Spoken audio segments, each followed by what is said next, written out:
how to share Word document as a link.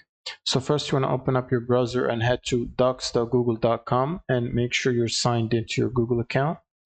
Now to create and share a file, you will simply click on create a blank or use one of these templates. And in order to share it, you want to click on file and then click on share and click share with others. And now you want to change this general access from restricted to anyone with link. And then simply copy the link from here and send it to everyone that you want to share the file with. So for example, if you open it in a private navigation, you should see the file is accessible right now. And you can also modify the role of the viewer or the role of the user accessing the file. You could make it a commenter or editor.